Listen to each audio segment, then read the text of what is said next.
నమస్తే అండి అందరికీ. వెల్కమ్ టు అవర్ ఛానల్ పొదరిలోబా ఐపీఎస్.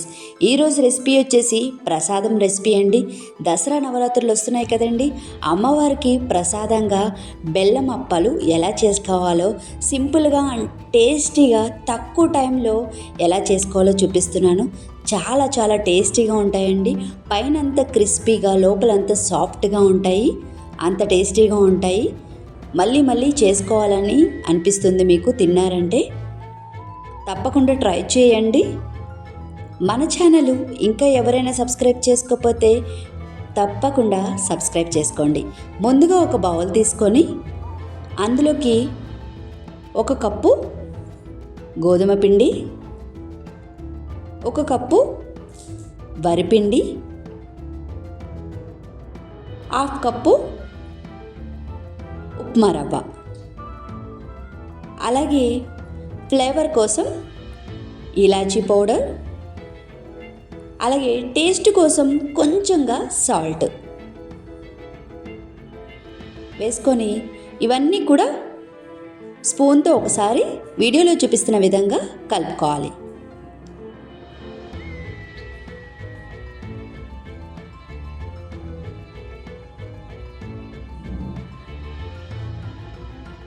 ఈ విధంగా మొత్తం మిక్స్ అయ్యే విధంగా కలుపుకోండి.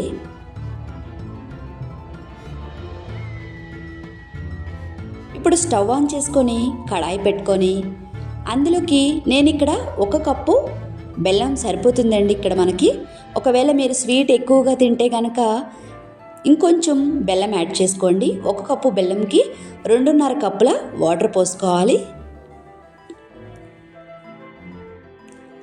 గోధుమ పిండి ఏదైతే కప్పుతో మనం తీసుకున్నామో అదే కప్పుతో బెల్లము వాటర్ కూడా తీసుకోవాలి. వాటర్ తీసుకున్న తర్వాత ఇప్పుడు ఇందులోకి 1 కప్పు బెల్లం వేసుకొని బెల్లం కరిగేంత వరకు కలుపుకోవాలి.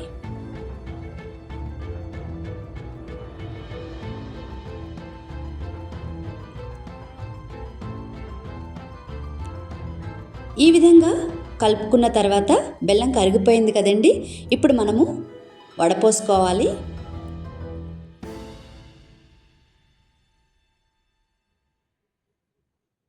వడపోసుకున్న తర్వాత స్టవ్ మీద అదే కడాయి పెట్టుకొని ఇప్పుడు వడపోసుకున్న బెల్లం వాటర్ని ఈ కడాయిలోకి పోసుకోవాలి.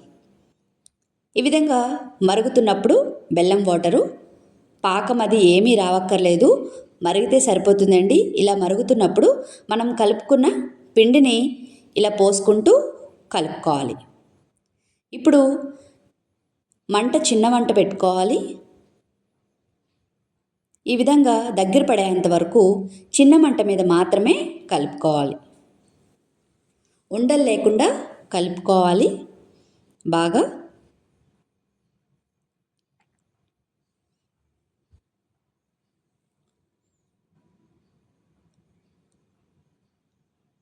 ఈ విధంగా కలుపుకున్న తర్వాత స్టవ్ ఆఫ్ చేసుకొని మొత్తం చల్లారనివ్వాలి. చూస్తున్నారు కదా, మనకి పిండి అనేది చల్లారిపోయింది. ఇప్పుడు ఇందులోకి ఒక 2 స్పూన్లు నెయ్యి వేసుకోండి. నెయ్యి వేసుకొని ఒక 5 నిమిషాల పాటు బాగా కలుపుకోవాలి. ఎంత బాగా కలుపుకుంటే మనకి అప్పాలు అనేది అంత బాగా వస్తాయి. ఒక 5 నిమిషాల పాటు కలుపుకుంటూనే ఉండాలి. ఒక 5 నిమిషాలు పిండి కలుపుకున్న తర్వాత ఈ విధంగా ఉంటుందండి మనకి సాఫ్ట్గా. ఇప్పుడు చేతికి కొంచెం ఆయిల్ రాసుకొని కొంచెం పిండి తీసుకొని ముందుగా వీడియోలో చూపిస్తున్న విధంగా రౌండ్గా చేసుకోవాలి. ఎక్కడ బ్రేక్స్ అనేవి లేకుండా చేసుకోవాలండి. గులాబ్ జామ్కి ఏ విధంగా అయితే మనం చేసుకుంటామో బ్రేక్లు లేకుండా అదే విధంగా చేసుకొని వీడియోలో చూపిస్తున్న విధంగా ప్రెస్ చేయాలి. ఈ విధంగా చూస్తున్నారు కదా, ఎక్కడ బ్రేక్స్ అనేవి లేవు.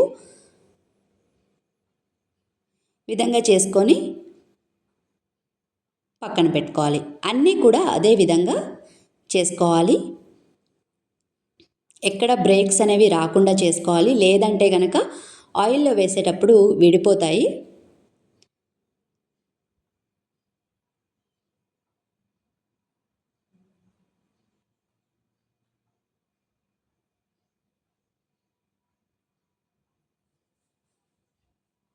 అన్నీ కూడా ఇదే విధంగా చేసుకోవాలి. చూస్తున్నారు కదా, ఈ విధంగా చేసుకోవాలి అప్పాలనేవి. ఇప్పుడు స్టవ్ ఆన్ చేసుకొని కడాయి పెట్టుకొని అందులోకి ఆయిల్ వేసుకొని ఆయిల్ హీట్ అవ్వాలి. హీట్ అయిందో లేదో కొంచెం పిండి వేసుకొని చూడాలి.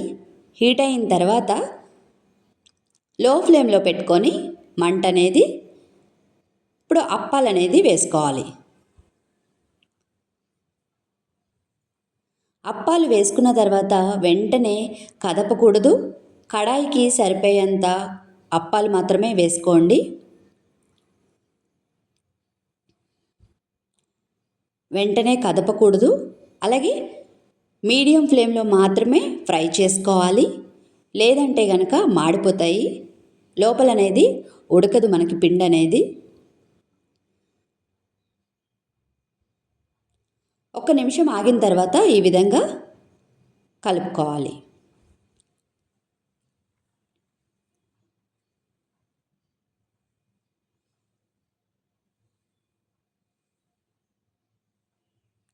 ఈ దసరా నవరాత్రుల్లో అమ్మవారికి ఈ బెల్లం అప్పాలనేది ప్రసాదంగా పెడతారండి.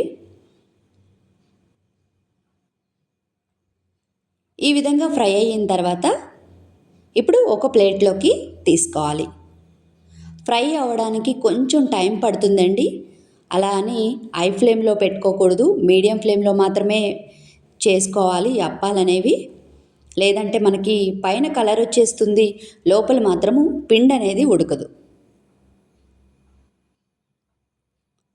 చాలా చాలా టేస్టీగా ఉంటాయండి. మళ్ళీ వేస్తున్నాను నేను అప్పాలు. అప్పాలు వేసిన వెంటనే కదపకూడదు. ఒక నిమిషం ఆగిన తర్వాత కలుపుకోవాలి.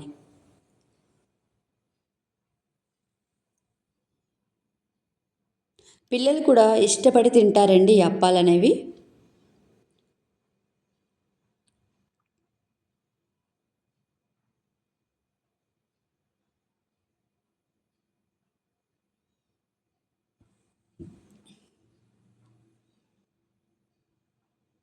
అన్నీ కూడా ఇదే విధంగా మీడియం ఫ్లేమ్లో ఫ్రై చేసుకోవాలి.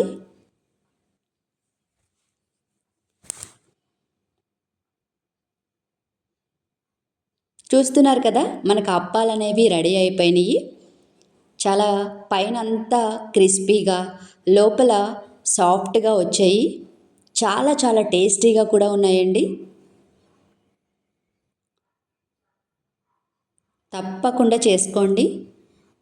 ఒక్కసారి మీరు ఇలా చేసుకొని కనుక తిన్నట్లయితే మళ్ళీ మళ్ళీ చేసుకొని తింటారు, అంత టేస్టీగా వచ్చాయి. మరిన్ని వీడియోస్ కోసం please like, share and subscribe. Thank you.